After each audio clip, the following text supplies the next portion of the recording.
আসতে পারে নাই, অনেকে পারবে সবাই মাহফিলে আসতে পারে না, আল্লাহ তৌফিক দিয়েছেন দেখে আসতে পারে। এই জন্য আল্লাহ তাআলার বেশি বেশি শুকরিয়া আদায় করা কথা ঠিক না? সর্বনায় নমুনায় মাহফিল কথা ঠিক কিনা? তিনি সোয়াবিন শুনবেন সর্বনায় নমুনাটা বলা হয় কেন? সর্বনায় কি হয়? ওখানে আল্লাহ কুতুবের এই মাহফিল প্রতিষ্ঠিত কেন করবে? এইটা আমাদের সবাই জানা থাকা লাগবে, সেই অনুযায়ী চলা লাগবে। আমার আপনাদের জ্ঞান বলতেন উদ্বোধনী বয়ান স্বরূপ যে ধর্মনায় মাহফিল সেখানে কোনো খাওয়া দাওয়ার ব্যবস্থাও করা হয় না। অনেকে বলে যে ধর্মনায় ওরস হবে করে, আপনাদের মতো আমরা তো ওরস করি, ওরস মানে খুশি, আমরা তো খুশি করি না। ধর্মনায় ময়দানে এসে মানুষ খালি কান্দা খালি করে, খুশি তো আমরা মাহফিল আমরা কি করি, কেন করি? যেটা এখানে এত মানুষ, তাদের মধ্যে কোনো খাওয়া দাওয়া করে ব্যবস্থা আমরা করতে পারি। এটা একমাত্র এই মাহফিল উদ্দেশ্য হল যে কোন ভোলা বন্দাবান নেই, যারা আল্লাহ পরিচয় পায় নাই, আল্লাহর সাথে সম্পর্ক তৈরি হয় নাই, আল্লাহর পরিচয় তাদের সঙ্গে ঘটাইয়া আল্লাহর সঙ্গে সম্পর্ক তৈরি করার জন্য তেমন মাহফিল প্রতিষ্ঠিত হবে। এই জন্য আপনাদের মনে করে লাগে প্রথম মাহফিলের শুরুতে তিনি আয়াত করে তেলাওয়াত করতেন, কুল ইন্না সালাতি ওয়া নুসুকি ওয়া মাহইয়ায়া ওয়া মামাতি লিল্লাহি রাব্বিল আলামিন। আল্লাহ রাব্বুল আলামিন বলেন, নবী আপনি বলে দেন আপনার উপর থেকে আমার বদলে বানিয়ে দেবে। কি বলবেন? আমাদের নামাজ, আমাদের রোজা, আমাদের বাড়িতে থাকা, আমাদের বন্ধু দেওয়া, আমাদের ব্যবসা বাণিজ্য, আমাদের বৃদ্ধি, আমাদের মুক্তি, আমাদের মহাদেশী, আমাদের উত্তরটি, আমাদের রাজনীতি, সমাজনীতি সব একমাত্র আল্লাহকে রাজনীতির উদ্দেশ্যেই হওয়া। আমাদের সমস্ত কাজগুলো হওয়া হবে কিসের উদ্দেশ্যে? বলেন আল্লাহ রাব্বুল আলামিনকে রাজি খুশির উদ্দেশ্যে। এই জন্য আপনাদের বলতে সর্বনায় যারা আছে তারা কিন্তু প্রথম নিয়োগ করা লাগবে। এখানে আসলে গরিব ধনী হয় না, এখানে আসলে কোনো রোগ ব্যাধি তসবির দেওয়া হয় না, এখানে আসলে কোনো মাস্টার তসবির করা হয় না, এখানে আসলে বিভিন্ন জায়গায় বাচ্চা কাচ্চা হয় না, তার তসবির দেওয়া হয় না। এখানে একমাত্র উদ্দেশ্য হল আল্লাহ কোন ভোলা বন্ধুবাদ নিজেকে আল্লাহ পরিচয় করে আল্লাহ সম্পর্ক তৈরি করে দেওয়া। এইটাই হল আমাদের উদ্দেশ্য। যদি এরকম কেউ দিয়ে তাইকে থাকে, যদি এই 3 দিন ব্যাপী মাহফিল কিনিয়ে বাড়িতে যাবে, আবার মাহফিল থাকাই বছর হবে, আমরা যদি কবুল করি আপনারা কি থাকবো কবুলের কথা। আমরা মাহফিলে আসছি একমাত্র কাকে রাজি করছি? আল্লাহকে রাজি করি। আর আল্লাহকে রাজি করে উদ্দেশ্যে যদি আইসা থাকে আল্লাহ রাব্বুল আলামিন সব ব্যাপারে তিনি জিম্মাদার হবে। এই বন্দাবান্দি আল্লাহর জন্য হবে, এই বন্দাবান্দির জন্য আল্লাহ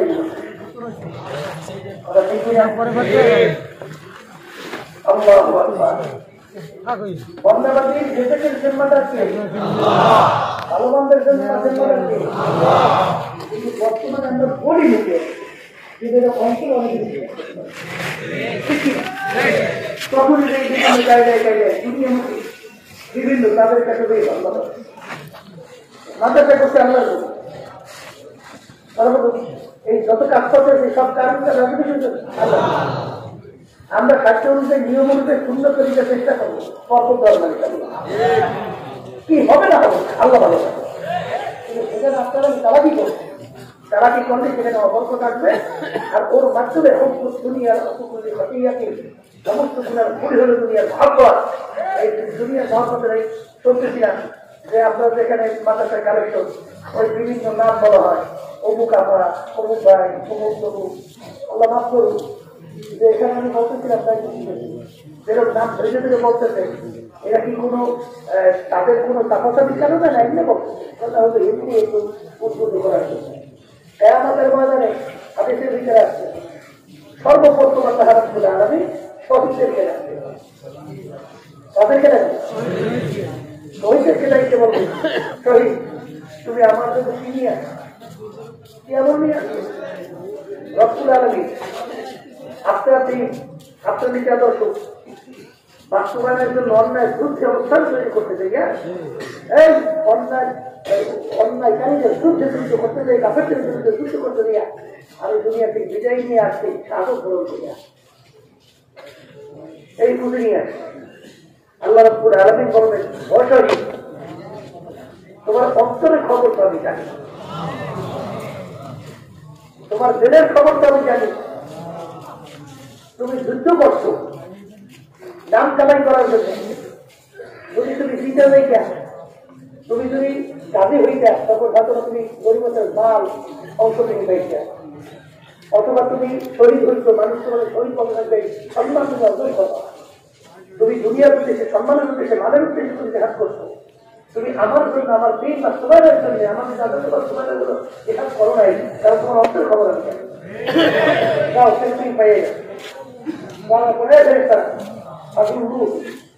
ওদেরকে ধরো বাঁধবো, ঝান্না শিখে দিকে ঝান্না কেয়ামতের মাঝে সাক্ষরকার লোককে আল্লাহ রাব্বুল আলামিন দায়িত্ব রেখে তার স্পেশাল আরো সে ছায়া থাকবে।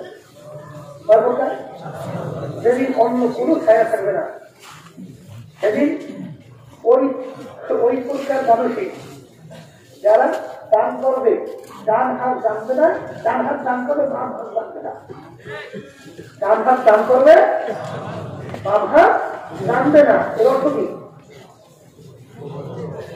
এই গোপনে না, শুধু গোপনে কিন্তু করলেই যে সেখানে যারা জন্ম জানবে না, এটা কিন্তু না, এটা বোঝা লাগবে।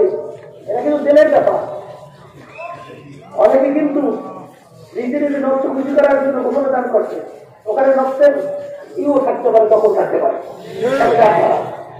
ঠিকই না? আবার প্রকাশ্যে দান করলেও তার ভিতরে নকশা নিয়ে নাও থাকতে পারে। কি কথা ঠিক? সেটা যেন গাই দিয়া তার ভিতরে নকশা নিয়ে থাকতে পারে, আবার ব্যবসায়ী প্রকার গাই দিয়াও তার ভিতরে নকশা নিয়ে না থাকতে পারে।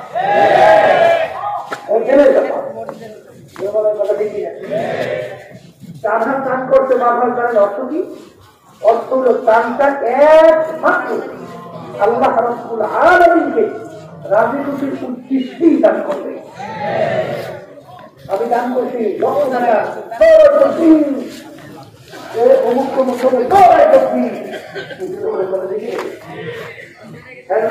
নামটা নারায়ণ বুঝে এই জন্য তো দান করে না। আল্লাহ তো আর দেখি না, আল্লাহ রাব্বুল আলামিন আলোচনা ছায়া হবে না। এই জন্য আমার বাবুদেরকে বলবো, খবরদার নাম করতে পারছে ভালো। আবার মনে করেন না যে আমি কি গান করছি, আপনারা খুব মোটা হয়েছে, খুশি হয়েছে, এটা কিন্তু সব যত কষ্ট কষ্ট করবে সব শেষ। কথা দেখি না, যাহা কিছু করবো কার জন্য? আল্লাহ করবো।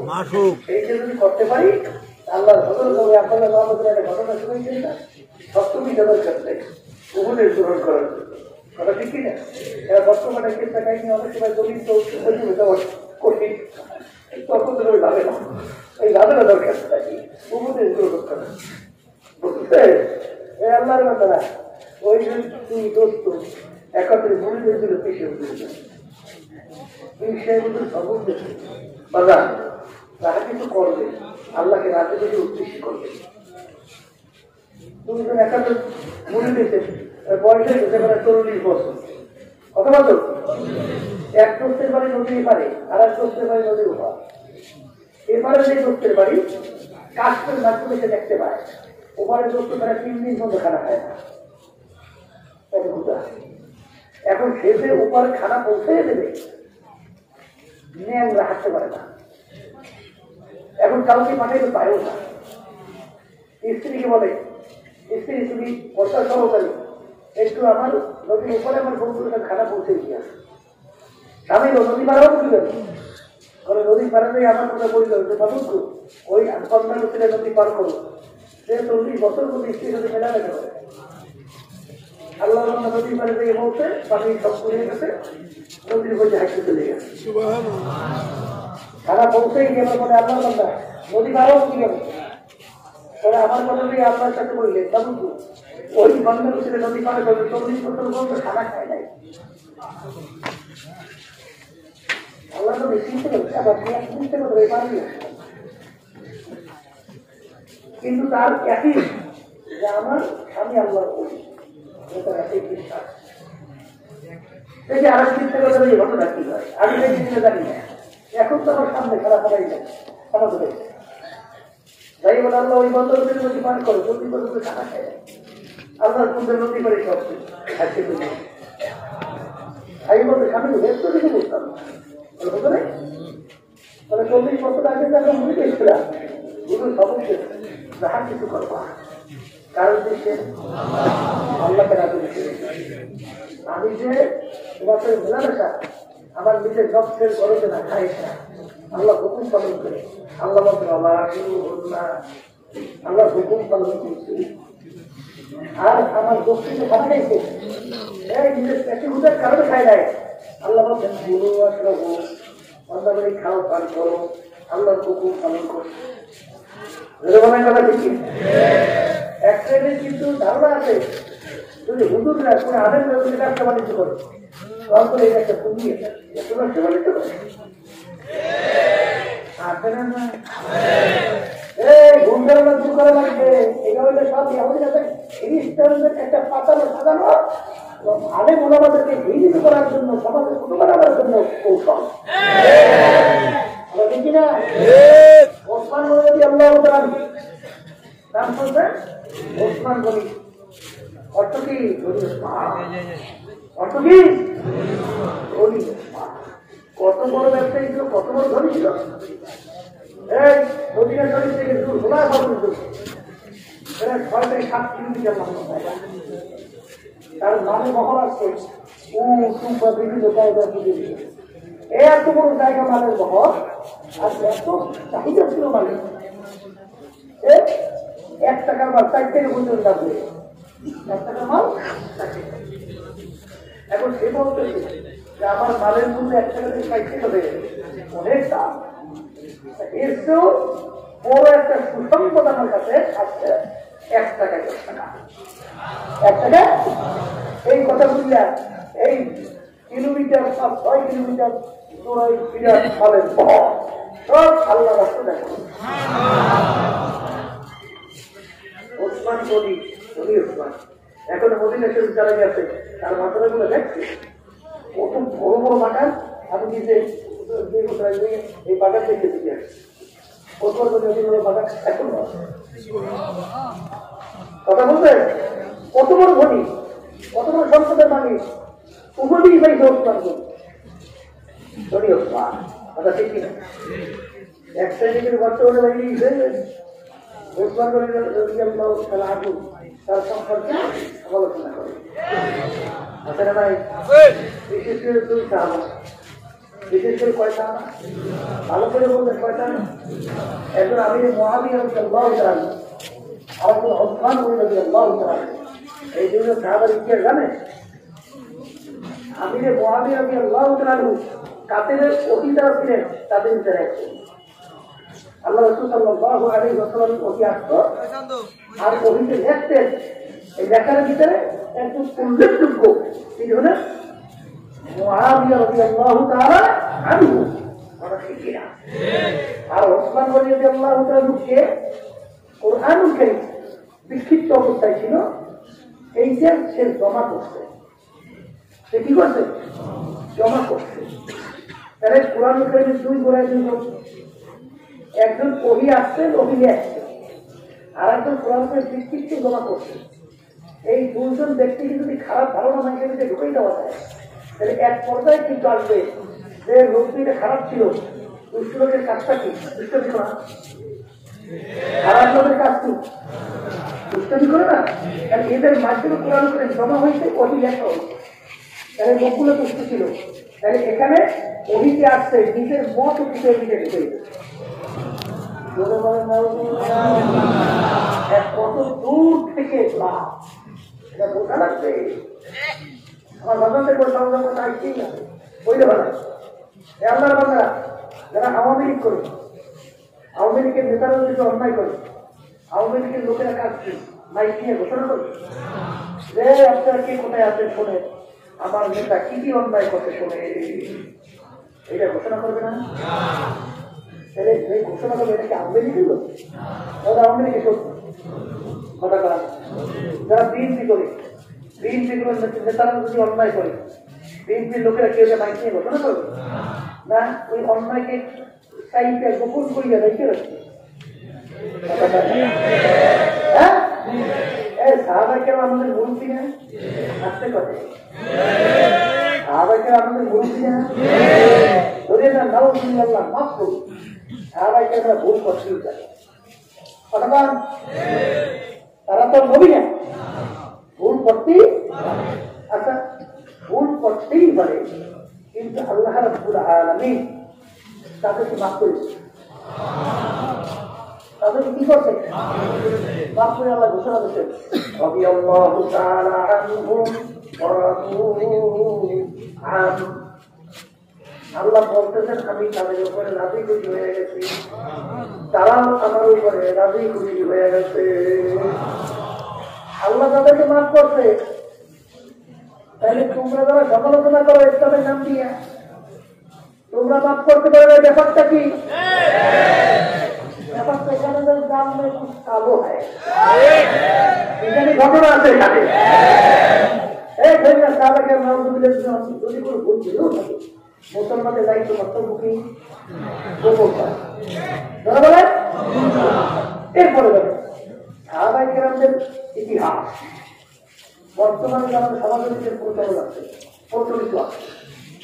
এই ইতিহাসগুলো লেখকগুলো এখন তারা খ্রিস্টান বিজাতিয়া করেন নাই। বই পড়ার পরে ঐতিহাসিক আছে, ঐতিহাসিক ভিত্তি ইতিহাসগুলো লেখতে খারাপ বিজাতিয়া বলেন খারাপ। আচ্ছা বলেন তো বলেন সাহাবায়ে কেরামদের ইতিহাস হাদিসে নাই? বলেন নাই? এখনই বলছে তারা আওয়ামী লীগের কষ্ট, তাদের কাউকে যদি শেখ মুজিবুর রহমানের ইতিহাস লিখতে দেওয়া হয়, ইতিহাসটা কেমন হবে? পুরুষ আর বাংলাদেশে জন্ম হয়ে গেছে, আর যারা আওয়ামী লীগ ইতিহাসকে মানে ধরলেও ঠান্ডা খায়। এরকম একজন যদি আওয়ামী লীগের শেখ মুজিবুর রহমানের ইতিহাস লিখতে দেওয়া হয়, কেমন হয়েছে? তুমি একটু খারাপ আর বাংলাদেশের জন্ম হয়ে যায়, বলেন না কেন? একই ব্যক্তির ইতিহাস তুমি মনে দুই লোক লেখ, তিন আর সাতশো পাচ্ছে ঠিক। তারা খ্রিস্টান, এরা মুসলমানদের বন্ধু না? এরা একটা সাহাবায়ে কেরামদের মুসলমানদের ইতিহাস। ইতিহাসটা কেমন হয়েছে বলতে? খুব সুন্দর। কথা বলা গেল? হ্যাঁ, কথা বলা সাহাবায়ে কেরামদের ইতিহাস হাদিসেও আছে। তোমরা সেই ইতিহাস বলো না কেন? তোমরা খ্রিস্টানদের কাছে ইতিহাস নিয়ে আলোচনা করো কেন? তোমরা কি খ্রিস্টানদের দালাল নাকি? দালাল। রাদিয়াল্লাহু তাআলা আনহুম ওয়া রাদু আনহু। আমার মালিক ঘোষণা করছেন যে সাহাবায়ে কেরামদের ব্যাপারে আমার মালিক বলে আমি তাদের উপরে খুশি, তারাও আমার উপরে খুশি। আল্লাহ মাফ করে দিয়েছে। এরপরে তোমরা এই আলোচনা করো, ব্যাপারটা বুঝতে হইবে ইত্যাদি ঘটনা। এরপরে আরেকটা কায়দা করেছি, ঘুমের বেলা মানুষ অসচেতন না, ঘুমের বেলা মানুষের হুঁশ থাকে, তাহলে দুই এক সময় ঘুমের বেলা কাপড় উপরে তুলতে চাই কি পারে না? ছেলে চাইলে তাকে আব্বা ঘুম আর কাপড় উপরে, এমন ছেলে ও বাহিরে নামবে ডাক দিয়ে বলে কে কোথায় আছেন জলদি আসে। আপনারা বেশি আমার আব্বা কেমনে ল্যান্ড হইয়ে আসেন না? এই ছেলেটা খুব জ্ঞানী ভদ্র আদোয়ালা ছেলে না? একটা বেয়াদব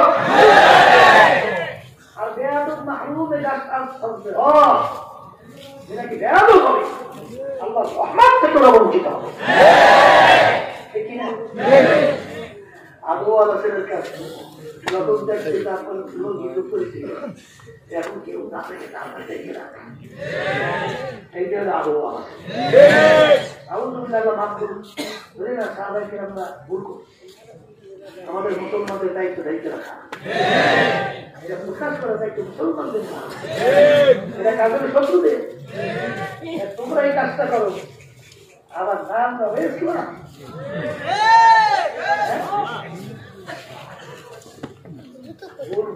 খবরটা আল্লাহর বান্দারা আল্লাহ রাসূল সাল্লাল্লাহু আলাইহি ওয়াসাল্লাম সাহাবায়ে কেরামদের ব্যাপারে বলছেন আমার প্রত্যেকটা সাহাবী কান্নুজুম এখানে কি একজন বাচ্চা সবাই এরা ১৩ লক্ষের কাছাকাছি সাহাবায়ে কেরাম আল্লাহ রাসূল বলেন আমার প্রত্যেকটা সাহাবী কান্নুজুম আমার প্রত্যেকটা সাহাবী এক একটা তারকার মতো সমুদ্রের ভিতরে নাবিক যখন জাহাজ চালায় যখন সমুদ্রের ভিতরে পথ ভুলিয়া যায় তখন নাবিক তারকার দিকে তাকাইয়া তার ঠিক পথ ঠিক রাখে আল্লাহ রাসূল বলেন তোমরা যখন সে দুধের মধ্যে জাহান্নামের পথ বেহেশতের পথ কোনটা জাহান্নামের পথ কোনটা বেহেশতের পথ যখন তোমরা হারাইয়া ফেলবে আমার যে কোনো একটা অনুসরণ অনুকরণ করবে তোমরা সুন্দর সোজা পথ পাইয়া জান্নাতে চলে যাবে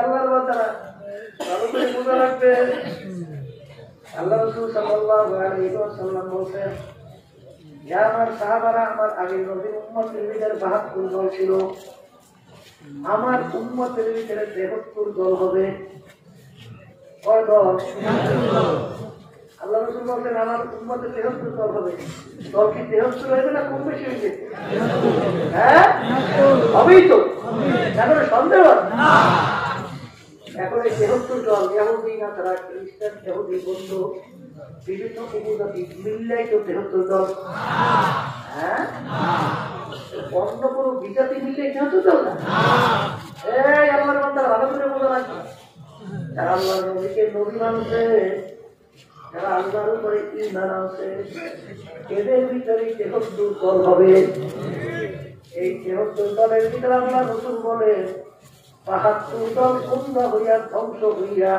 জাহান্নামে চলে যাবে একটা দল শুধু বেহেশতে যাবে কথাটা তো আমি বলি আমি বলছি কোন বিমুক্তি মুহাদ্দিস সরদার দো জাহান মুহাম্মদ রাসূলুল্লাহ আল্লাহ রাসূল বলেন শুনাই গেছি যত সহজ মনে হয় অত সহজ না ব্যাপারটা কিন্তু বড় কঠিন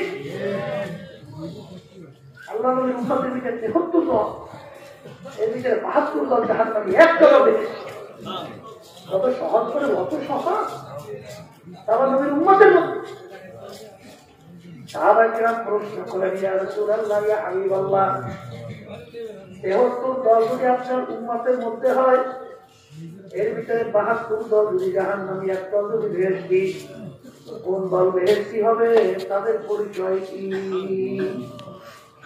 আল্লাহ রাসূল সাল্লাল্লাহু আলাইহি ওয়াসাল্লাম পরিষ্কার হাদিসের ভিতরে পরিচয় দেয় মা আনা আলাইহি ওয়া আসহাবি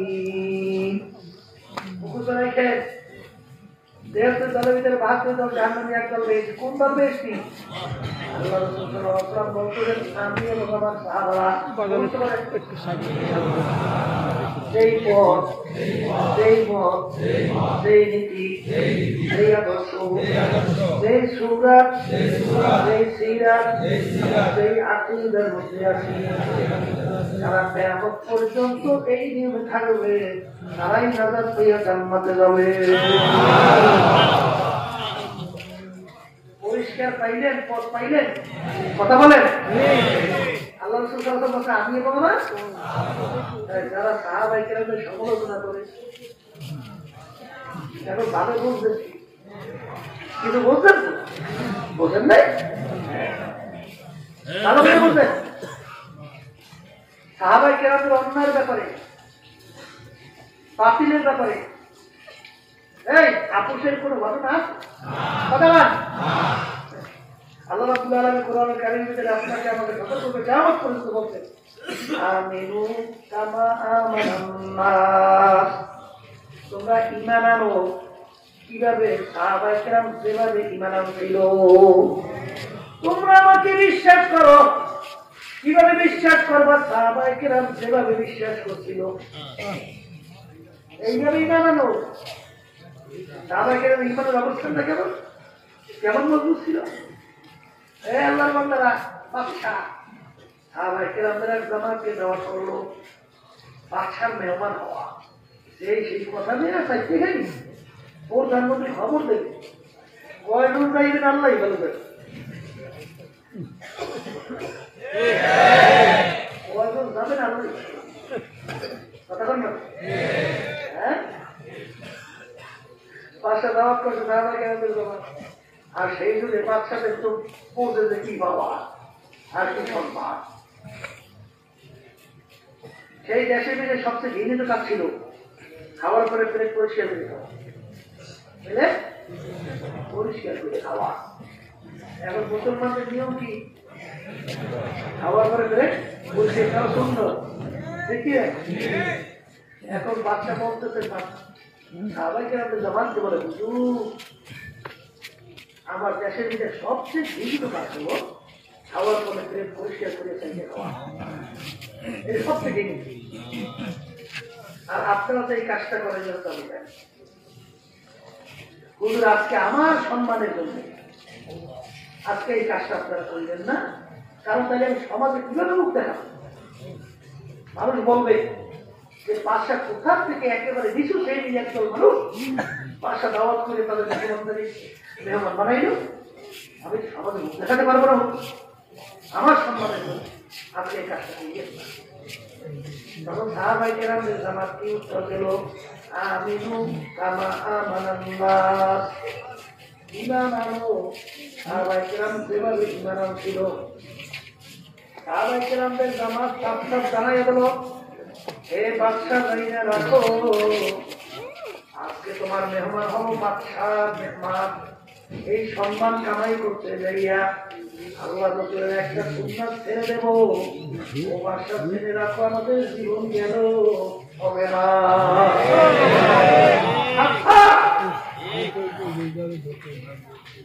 সাহাবায়ে কেরামদের ঈমান কেমন ছিল নাম শুনছেন না কোরআন শরীফ নাম শোনেন নাই শুনছেন ওমর ফারুক রাদিয়াল্লাহু তাআলা যুগে কোরআন শরীফের একটা নিয়ম ছিল প্রতি বছর এক সময় শুকিয়ে কি হতো শুকাইয়া যায় সুন্দরী যুবতী একটা মেয়ে ছিল করে কোরআন নদীর ভিতরে সবাই করা হতো বলি তাহলে পানি দাঁড়িয়ে হতো পানি আসতো আর ওই কোরআন নদীর পানি দিয়ে এলাকার মানুষ বাঁচত পানি থেকে আর ওই পানি দিয়ে ফসলাদি করতো তার মানুষ সব মহিলা চালু হয়ে যাবে প্রতি বছর এই ঘটনা ঘটে এখন মুসলমানদের আসতে যখন কোরআন নদী এসে গেছে এখন নিয়ম অনুযায়ী কোরআন নদী শুকাইছে এখন যদি ওই যুবতী মেয়ে জবাই না করে তাতে পানি আসবে না পানি না আসলে মানুষ বাঁচবেও না ফসলাদি হবে না এখন ইসলামের দিকে দায় হচ্ছে না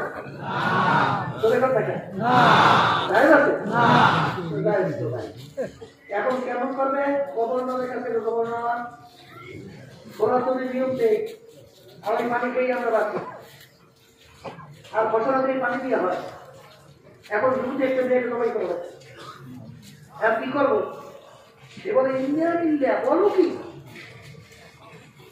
কোনদিনই সম্ভব কথা কি হবে এখন আমরা বলবো সব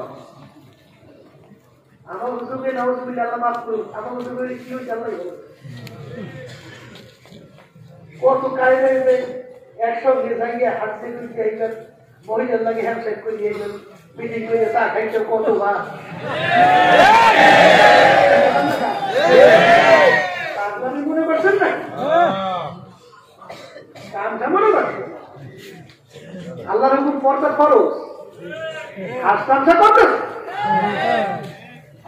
কথা ভালো নিয়ে যখন গেল এখন বলতেছে যে আমিরকে জানাইতে হয় ওমর ফারুক রাদিয়াল্লাহু তাআলা তার কাছে গভর্নর বলে আমি নদী পানি শুকাইছি এখন মানুষ তো ঢাকায় পানি মরবে অত হবে না এখন সমুদ্রে একটা মেয়ে জমাই দেওয়া লাগবে ব্যাপার কি আমি বলে বলো কি একটা সমুদ্রের মেয়েকে জমাই করতে হবে তারা পানি আসবে বর্তমানে এক যুগ আছে না একটা কার্যকর উদ্যোগ বলে পাগল আমি ফোরাত নদীর কাছে আসছি কিটাকে কার কাছে ও ফোরাত নদী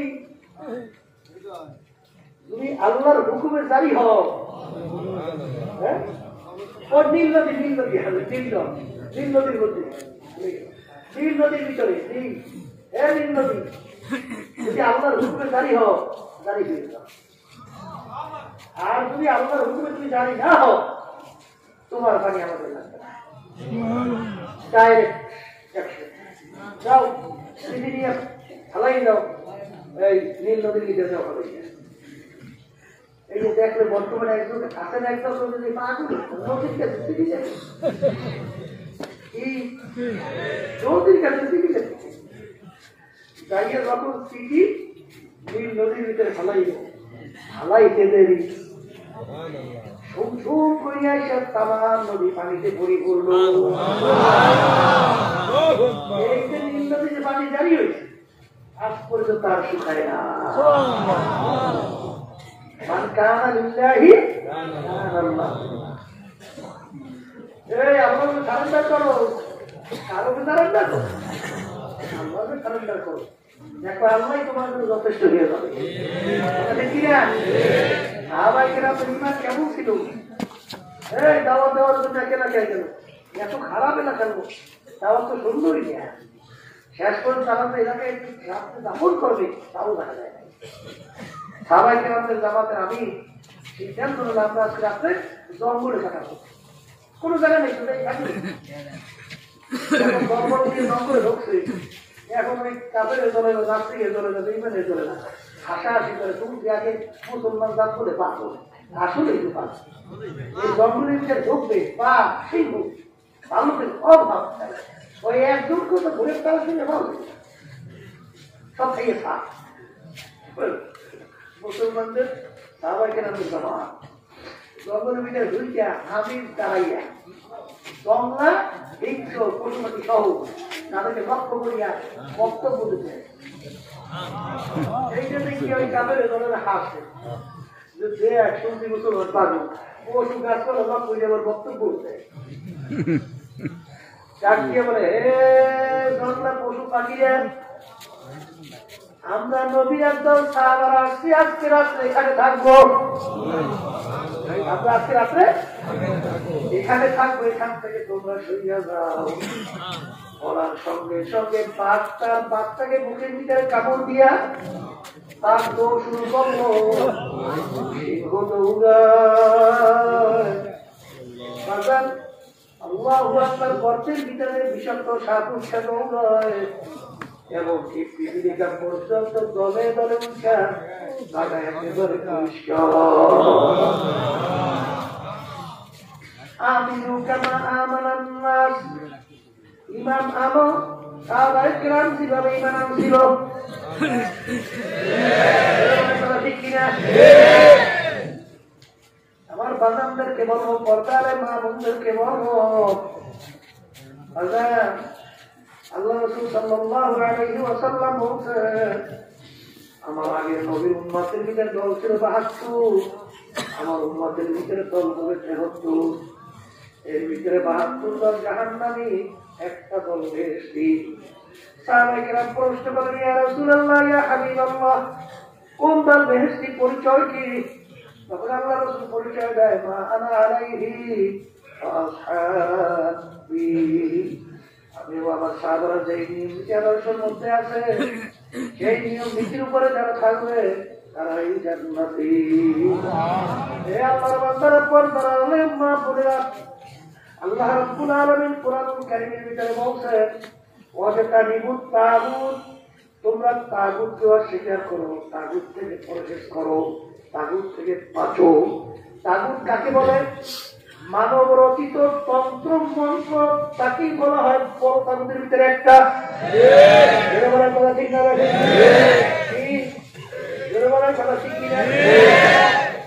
আমার বাগানদেরকে বলবো, পর্দারে মা বোনদেরকে বলবো, বাগানটি কিন্তু পরিপূর্ণ, নবীও কিন্তু শেষ নবী। বাগান নবী দ্বিতীয়বার আসবে না, দ্বিতীয়বার দিনের ভিতরে পরিবর্তন আসবে না। আলিয়াউমা আকমালতু লাকুম দীনাকুম ওয়া আতমামতু আলাইকুম নি'মাতি ওয়া রাদিতু লাকুমুল ইসলাম দীনা। আল্লাহ তাআলা রাব্বুল আলামিন বলেন, ইয়া আইয়ুহাল্লাযীনা আমানু দুখুলু ফিস-সিলমি কাফা, এই ইমানদাররা যারা আমাকে বিশ্বাস করো, এখন দিনের ভিতরে পুরোপুরি ঢোকো। আল্লাহর বান্দারা ভালো করে বলেন, ছাত্র 10 সাবজেক্টের পরীক্ষা দেয়, 9 সাবজেক্টে যদি করে 99 নম্বর পায়, এক সাবজেক্টে যদি ফেল করে ছাত্র ফেল না পাস। বলে 10 সাবজেক্টে যদি করে 33 নম্বর পায় ছাত্র কিন্তু পাস। আল্লাহর বান্দারা পড়ালে মা বুঝরা বাজান ভালো করে বোঝা লাগবে। আলিয়াউমা আকমালতু লাকুম দীনাকুম ওয়া আতমামতু আলাইকুম নি'মাতি ওয়া রাদিতু লাকুমুল ইসলাম দীনা। বাজান যে দিন কিন্তু পরিপূর্ণ, দিনের ভিতরে বাস্তবিক দিন আর কোনো দিন নাই। আল্লাহ রাব্বুল আলামিন বলছেন, হে আমার ঈমানদারেরা, তোমরা দিনের ভিতরে পুরোপুরিভাবে ঢোকো। বাজান তুমি কিছু মানলা, কিছু মানলা না, আল্লাহর হুকুম কিছু মানছো, কিছু মানো নাই। মা আতাকুমুর রাসূলু ফাকুযুহু ওয়া মা নাহাকুম আনহু ফান্তাহু। আল্লাহর রাসূল সাহায্য নিয়ে আসছেন, যা ধরতে বলছেন পুরোপুরি ধরো, যা ছাড়তে বলছেন পুরোপুরি ছাড়ো। ধরে বলে কথা ঠিক কিনা? রহমাতুল্লাহ আলাইহি বাজার তিনি প্রায় বলতেন, বাজার আমি এই রাজনীতির মাঠে কেন আসলাম? অনেকে বলে হুজুর আবার রাজনীতি কেন করবে? আমার আব্বা বলেন, বাজার এটাও ইবাদতের জন্য, আল্লাহর হুকুম পালন করার জন্য। বলে কথা ঠিক কিনা? আব্বা বলতেন, বাজার পীর মুরিদি বড় মজার জিনিস। কারণ পীর বিশেষ করে আরো সর্বনাই শুধু বাংলাদেশ আর তামাম দুনিয়ার মধ্যে সম্মান সহকারে আল্লাহ পরিচয় ঘটাইয়া দিয়েছে। ঠিক বলেছে। এখানে রাজনীতি মাঠে না থাকলে অন্যান্য দলীয় লোকেরা তারা এসে সম্মান করবে, হাবিয়া তোমার বড় বড় দেবে। এটা কি আল্লাহর কোনো বুঝতো না? হ্যাঁ, বুঝতো না? হ্যাঁ, বরঞ্চ আল্লাহর কুতুব এই রাজনীতি পথে নামতে যাইয়া তার বিরুদ্ধে বাংলাদেশের এই জমিনের ভিতরে প্রায় 18টার মতো কেস হয়েছিল। 18 তার গাড়ির উপর আক্রমণ করে তার গাড়ি কাজ পর্যন্ত ভেঙে ফেলছিল। আমি আপনাদের সামনে কথা বলি, আমিও কিন্তু জেলের ভিতরে যাইয়া ওই পাতলা টাই মোটা রুটিও কিন্তু খেয়ে আসছি। আমি কিন্তু জেলে যাইয়া আল্লাহকে তুমি দেখতেও যাই, শুধু বলছে আল্লাহ আপনারা তো সবুর করুন। কারণ কি বলে আল্লাহর কুতুব বলতেন, কিয়ামতের ময়দানে যখন আমার মালিক জিজ্ঞাসা করে, ফজলুল কারীম আমার নীতি আদর্শ বাস্তবায়নের জন্য তুমি কি চেষ্টা করছো? তখন তারা বলতে পারে, মালিক আমি সাক্ষ্য অনুযায়ী চেষ্টা করছি, তোমার নীতি আদর্শ বাস্তবায়নের জন্য দাঁড়ে দাঁড়ে করছি, তোমার বন্দাবানদেরকে দাওয়াত জানাইছি, তারা মানছে কিনা জানি না, আমার চেষ্টা আমি করছি। এতটুকু বলার জন্যই শুধুমাত্র এই চেষ্টা। আল্লাহর বান্দা পর্দায় মা বোনেরা ভালো করে বুঝেন। অনেকে তো মনে করে যে নামাজ পড়ি, রোজা রাখি, একটু তাহাজ্জুদের নামাজ পড়ি, দান সদকা করি, যথেষ্ট। বাজার ভালো করে মনকে বুঝানো লাগবে। তারপরে কিন্তু দুনিয়া থেকে বিদায় নিয়ে কবরে যাওয়া লাগবে। জোরে বলেন কথা ঠিক কিনা? আমার মালিকের কিন্তু নামাজ রোজা আমরা যে করি এইটা দিয়ে আমার মালিকের খুব প্রয়োজন। হ্যাঁ, খুব প্রয়োজন। আল্লাহ কি নামাজের কোনো দরকার আছে? রোজার কোনো দরকার আছে? আমরা কোরবানির পশু জবাই করি, এর রক্ত পুষ্ট কি আমার মালিকের দরবারে পৌঁছে? কি পৌঁছে? তোমার আমার নিয়াত, তোমার আমার অবস্থান, ছেলের অবস্থানটা কি এইটা আল্লাহ দরবারে পৌঁছে। ধরে বলেন কথা ঠিক না?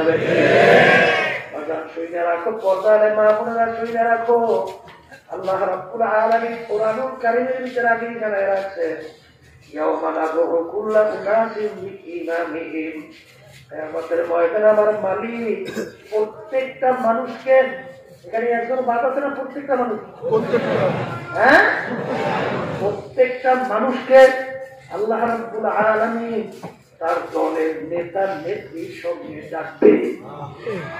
প্রত্যেকটা মানুষকে তার দলের নেতা নেত্রীর সঙ্গে ডাকবে। আমার কথাটা কেউ রাগ করিয়েন না। রাগ করলে আল্লাহর সঙ্গে করে। আপনারা বলে হুজুর আয়াত ঠিক হয় নাই, ভুল করছে না। প্রত্যেকটা মানুষকে আমার মালিক তার দলের নেতা নেত্রীর সঙ্গে ডাকবে।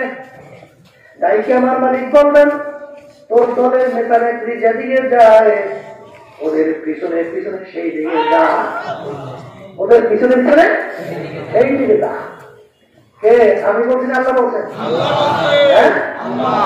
হাদিসের ভিতরে আল্লাহ রাসূল বলছেন, তাশাব্বাহা বিকওমিন ফাহুয়া মিনহুম।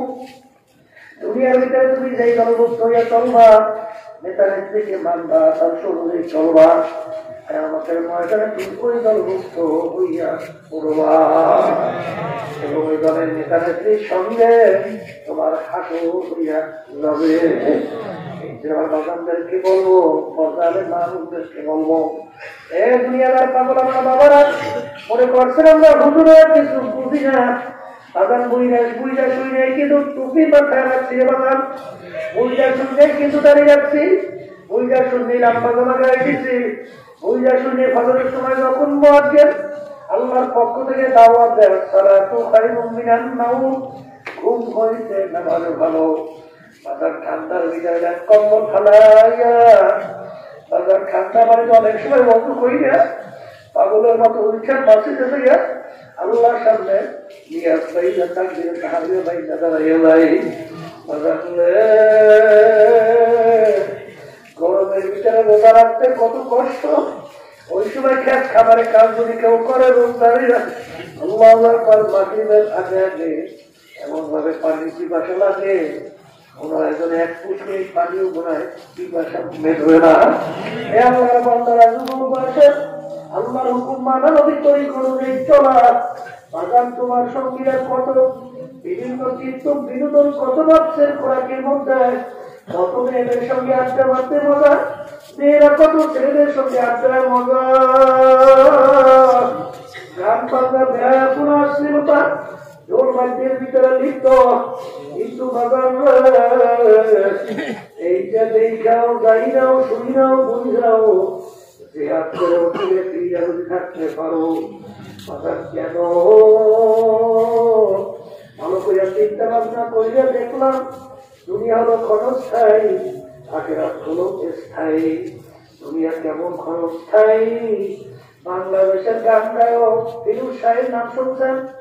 স্টেজের ভিতরে উঠে যখন গানের নাম দিছিল, এক সেকেন্ডের নাই ভরসা, মরার সংসারের অবস্থায় পড়লে আর দেখে দুনিয়ার মধ্যে নাই, ভরসা আসলে সেকেন্ডের নাই। আর বর্তমানে করোনা ভাইরাস বাংলাদেশের ভিতরে বড় ধনীর ভিতরে একজন যমুনা গুরুমের মালিক করোনা ভাইরাস আক্রান্ত হইয়া যখন শ্বাস টানতে ছাড়তে পারে না, কষ্ট হইতেছে, তখন ডাক্তারকে ডাকতে বলে, ডাক্তার তুমি গরম কাগজ নিয়ে আসো, যদি আমার শ্বাস টানা ছাড়ার ব্যবস্থা করতে পারো আমার সমস্ত সম্পদ তোমাকে লেখা দেব, তবু তুমি একটু চেষ্টা করো। ওই আর রাখতে পারলো না, লাশ হইয়া পড়িয়া আছে, তার সম্পদ তার জায়গায় পড়িয়া আছে, তাকে রাখতে কিন্তু আর করে নাই। এই দুনিয়াদার পাগল আমার বাজানরা কে কখন কোন সময় কিভাবে রওনা করবে বাজান আল্লাহ হাবিব বলেন আলী তুমি মৌতকে কত দূরে মনে করো বলে ইয়া রাসূলুল্লাহ হাবিব আল্লাহ আমি যখন নামাজের জন্য ওযু করতে যাই তখন আমি খেয়াল করে আমার জীবনের শেষ মনে করতে এরপরে অর্থে ওযু করার সুযোগ আর নাও পাইতে পারি আল্লাহ রাসূল বলে আলী তুমি তো ভুল করছো রে আলী আরে এক নামাজ থেকে অন্য নামাজ আসতে মাঝখানে অনেক সময় ব্যবধান আলী মরতে এত দূরে না রে আলী তুমি যখন নামাজের ভিতরে ডান দিকে সালাম ফিরাও তখন তুমি এই খেয়াল করো আমি বাম দিকে সালাম ফিরাতে পারি কিনা বহুকে তুমি এইভাবে মনে করো বাজার মাঝে মাঝে একটা ঘটনা আমার বাংলা বাংলাদেশেও দেখায় বাজার সুবিধার পত্রকাটি যেটা গণাসীমার থানা শুনছি আমাদের একজন সর্বদাই বুঝে আসি ওদের নামাজের জন্য মসজিদে গেল বাজার ইমাম সাহেব আসে নাই তখন লোকে ধৈর্য থাকি আমাদের জন্য সামনে গেল তখন তিনি 2 রাকাত ফরজ নামাজ পড়িয়া ডান দিকে সালাম ফিরাইল বাম দিকে আর সালাম ফিরাইতে পারে না এরপরে আল্লাহ বাজার দুনিয়াতে দুনিয়াদার পাগল আমার বাবা দুনিয়ার পিছনে বলে হারামকে হারাম বলো না ঘুষকে ঘুষ বলো না সুদকে সুদ বলো না ব্যবসার ভিতরে ঢোকাবাজি কইরা সম্পদ বাড়াতে চিন্তাও করো না রে বোকা মিথ্যাবাজি কইরা দুরুম কইরা সরকারের সামনে দাঁড়াইয়া আর চাঁদাবাজি কইরা টেন্ডারবাজি কইরা এই সম্পদ কার দুরুই খাওয়াও এত টাকা রাখবা কোথায় কাপড়ের আমার বাচ্চাদেরকে বলবো মনে করছেন আমরা হুজুররা কিছু বুঝি না আমরা বুঝে শুনে কিন্তু আল্লাহর বদলে বাঁচার চেষ্টা করি এ দুনিয়া দাদা যারা দুনিয়া মনে দুনিয়ার কার্যক্রম বরং অবস্থান বাস্তবে দেখা কিন্তু দাদা আল্লাহ আকবার দুনিয়াতে হইল और दुनिया से বলছেন শয়তান দুনিয়াকে কার্যক্রম হয় কইরা এবং বিভিন্ন কায়দায় তোমাদের কাছে উপস্থাপন করে তোমাদের যে মন দুইটা যায় কিন্তু বাগান মাকাল পর বাহিরে দেখতে এত সুন্দর ওটা বাংলার ভিতরে চোখ দিয়ে যাওয়াও যেন এত বিচ্ছিরি দুনিয়া বাহ্যিক ভাবে দেখতে সুন্দর ওর ভিতরে কিন্তু বিচ্ছিরি আপনার বান্দারা একটা কথা খেয়াল করা লাগবে এই আলোচনার মাধ্যমে কিন্তু আমি কাউকে বুঝাতে চাই না ব্যবসা বাণিজ্য ছাড়ো হাতের কাম কাজ ছাড়ো সমস্ত হালাল ভেবে ছাড়ো নারে বাগান নানি গুয়া কে আজ দুনিয়া গুদাবাস পার করে কে বাসিন্দা খোদাবাস আমার মালিক কিন্তু বলেন নাই তুমি দুনিয়ার সব কিছু বাদ দিয়ে জঙ্গলে যে আমার ইবাদত করো না আমার মালিক বলছে যে দুনিয়ার ভিতরে আমার মালিক দেবা ওই দুনিয়ার কাছেও দেওয়া যাবে না আর যে দুনিয়া আমার মালিক খুশি ওই দুনিয়া কামাই করাও কিন্তু এই জন্য আমার বাগানদেরকে বলবো পর্দারে মাহবুবদেরকে বলবো এই বুঝার জন্য আমি কোরআন কারীমের শুরু আয়াত তেলাওয়াত করছিলাম আয়াতের ভিতরে আমার মালিক বলছেন যালিকাল কিতাব লা রাইবা ফীহি এই যে কিতাবটা কোরআনুল কারীম 30 পারা এই কোরআনুল কারীমের ভিতরে কোনো ভুল সন্দেহ বলতে কিছু নাই আপনারা একটা সত্য দুনিয়া থেকে গেল বর্তমানে অভাব নাই তাহলে এত বৈজ্ঞানিক আবিষ্কার করবো সংস্কার তার শুনবে কিছু আজ পর্যন্ত কোরআনুল কারীমের ভিতরে কেউ কিন্তু ভুল করতে পারে নাই যদি নাই পাইয়া থাকে আমার বাগানদেরকে বলবো পর্দা আর আমার মামুনদেরকে বলবো দুনিয়া কিন্তু শান্তির জায়গা না আর দুনিয়া দারুণ মেহনেওয়াল বালা দুনিয়া কিন্তু বালা মুসিবতের জায়গা কষ্ট ক্লেশের জায়গা এখানে কেউ শান্তি চাইলে কোনোদিন পায় না কোনোদিন পাবেও না বাগানে অসুখ বিসুখের শেষ নাই বাগান ছেলে কথা মানে না মেয়ের কথা মানে না স্ত্রীর কথা মানে না কথা শুনে না তাদের শত্রু মিত্র অবস্থায় তাদের কত ঠান্ডা আমার এই গরম এটা কিন্তু শান্তির জায়গা নয় বাবা। আমাকে দুনিয়ার ভিতরে পড়িয়া এর সাথে তুমি ডাকে রাখতে বলছো বাজানকে বলো বাজান দ্বিতীয়বার কিন্তু দুনিয়াতে আইসা আর আপনি কইয়া দিবার কিন্তু আর সুযোগ নাই, এত সুযোগ নাই। এটা আমার মালিক মা বলে নিয়ে আসছে বাজানদের তাকে ভাইয়া নিজেকে নিজে গুণাচার মনে করিয়া মাওলার দরবার দুই চোখের পানি ছাড়ো আর মাওলার দরবারে কান্দো আর ভাবছো আমার মাওলা বলবার মাওলা আমার মাওলা মাওলা মুড়ি মাওলার কাছে ভাবছার মতো চাইছে আমার মালিক তোমার আমার গুণা যদি পাহাড় পরিমাণ হয় আমার মালিক তোমার মাধ্যমে মাফ করবেন তাই না এমনকি গুণাকে জ্ঞানের দ্বারা পরিবর্তন করিয়া দেবে। আর বাজার এখানে মাহফিলে আসছি সবাই কিন্তু মনটাই গুণা থেকে বেরবে দেখে প্রেম করবে তারপর মাদের মাওলার হুকুম অনুযায়ী চলবে তবে চরিত্র অনুযায়ী শরীরে তারপর দুনিয়া থেকে বিদায় দিয়ে কবরে যাবে। তোমার শয়তানের না তোমার আমার পিছনে সবসময় লাইনে আছে তোমাকে আমাকে গুণের বিচারে লিপ্ত করাইয়া জাহান্নামে নেওয়ার জন্যে এই থেকে বাঁচার জন্যে আমার মালিক তোমাকে আমাকে হুকুম করছে কোনো মাছ দেখে তোমরা সদিনই বন্ধার সঙ্গী হও সৎসঙ্গে সর্ববাস অসৎসঙ্গে সর্বনাশ।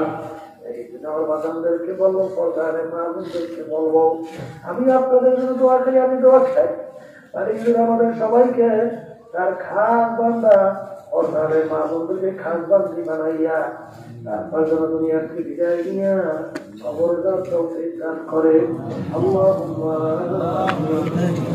ঘরের মেয়ের উপর হাত উঠা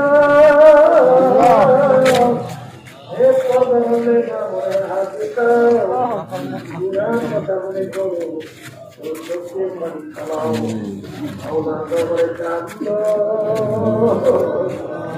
আর ভাওনার দরবারে মাপ চাও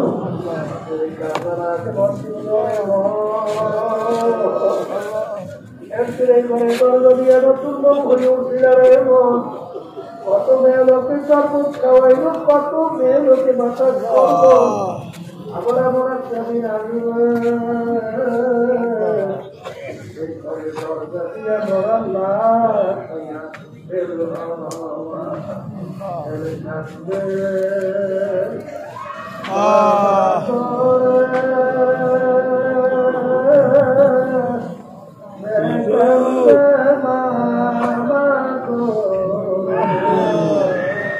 মাসুক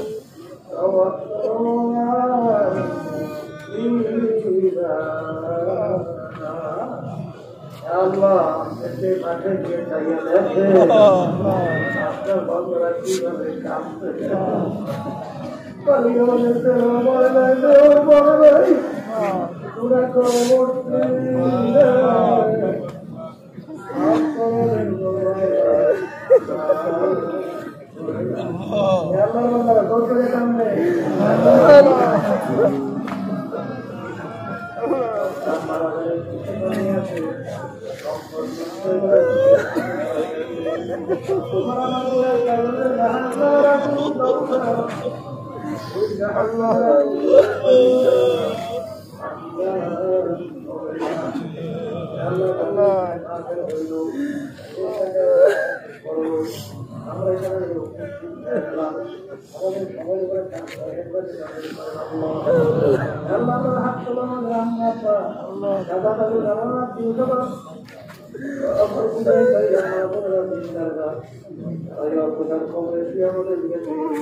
বাগান বানায় আল্লাহ এই মাদ্রাসা মসজিদে ধীরে ধীরে কবুল করেন। আল্লাহ মাদ্রাসা মসজিদের সহযোগিতা করলো দান করবো তাদের দানকে আপনি নাজাতে লুচিনা বানায় দেন, হেফাজত করেন।